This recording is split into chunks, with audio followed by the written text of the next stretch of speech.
Hey guys, I had a question about one of the topics in section 5.3. The title of the topic is here below. It's Power Reducing Identities. And so the problem that we had a question with looked something like this. It gave us the problem or the expression tan squared x cosine raised to the fourth power x, and it asked us to rewrite. So what we want to do is rewrite, right, but we want it to be in the first power for cosine. Okay, so we don't want tan, we just only want cosine, and we want it to be to the first power. All right, so in your notes, in your guided notes that's on Canvas, for section 5.3, if you pull out those notes, if you don't have them, I would suggest that you pause this video and get them. But once you get them, go to page 3, and what you will see at the top of the page is all of your identities for power reducing, the identities that we would need to use for this. So what we want to rewrite here, what we want to begin with is with that tan squared x. And I have mine, because if I don't have mine, I may forget something, right? So when I see tan squared x, and on my paper it's labeled as, on the guided notes, it's tan squared theta. But what that says is that we can rewrite that as 1 minus cosine 2 theta divided by 1 plus cosine 2 theta. Oops, and I don't know why I put theta, but in this case we want to, so I'm going to have a mess right here. I need to make sure that I use the same term here. So in this case it's going to be x. Alright, so we have that taken care of. Now the second piece here that I have is cosine x, or cosine raised to the fourth power. Now everything we have is squared. I have cosine squared, but is it not true that cosine squared all raised to the second power, so cosine squared squared is the same thing as cosine raised to the fourth power.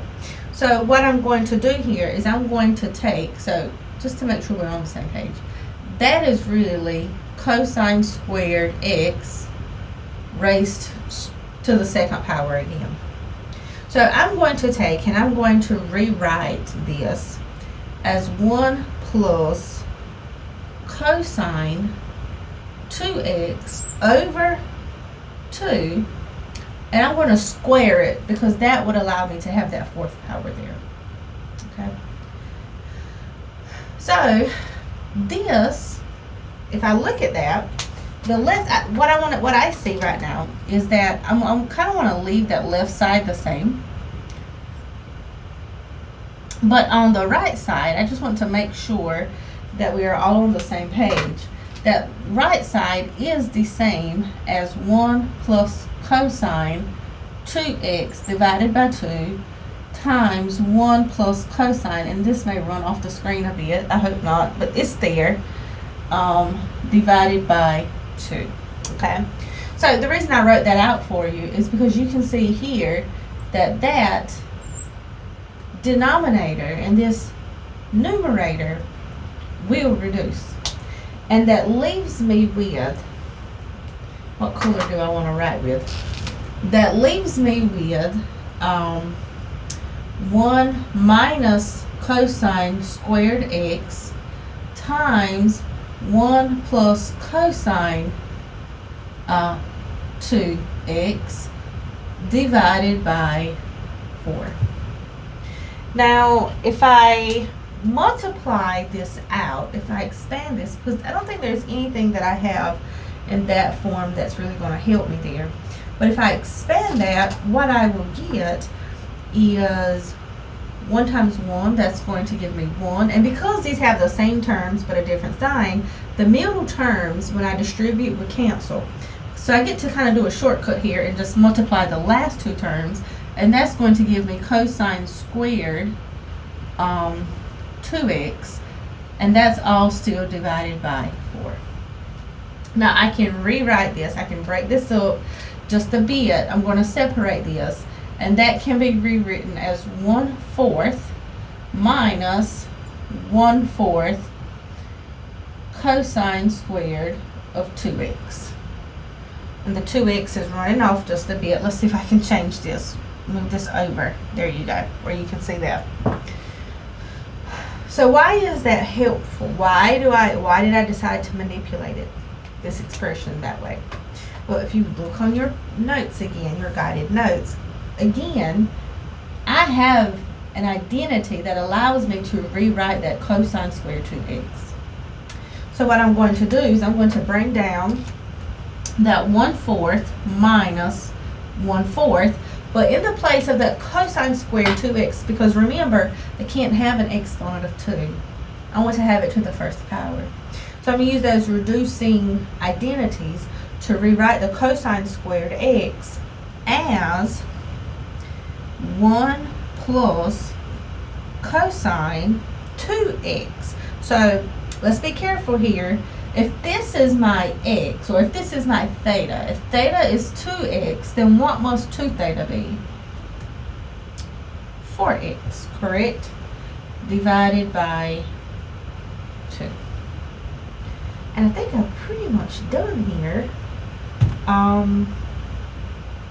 Because if I rewrite this, this would give me, I'm not sure exactly which form they want this in, so I can check, but this would give me 1/4 minus, and in my numerator, I'm going to have 1 plus cosine 4x divided by 8, and give me just a second.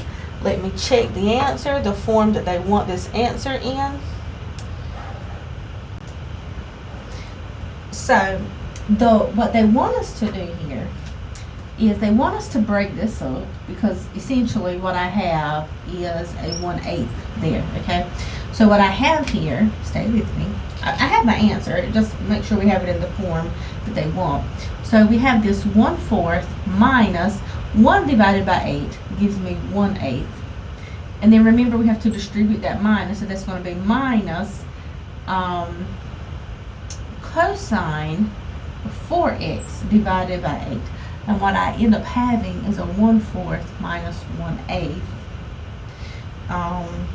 So that 1/4 is essentially 2/8 minus 1/8 minus cosine 4x divided by 8. So 2/8 minus 1/8, that will leave me with 1/8 minus cosine 4x divided by 8. And I think that is the answer that they are looking for.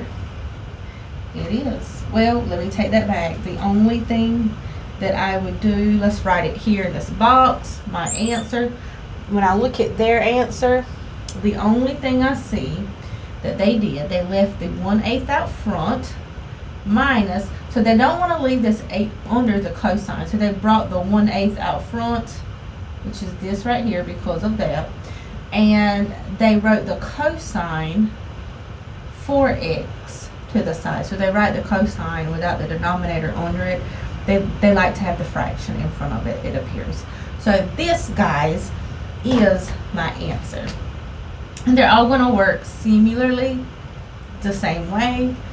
But if you have any questions or concerns about this video or about other problems similar to this, don't hesitate to reach out. I will be happy to help you in any way that I can. All right, you guys have a good day.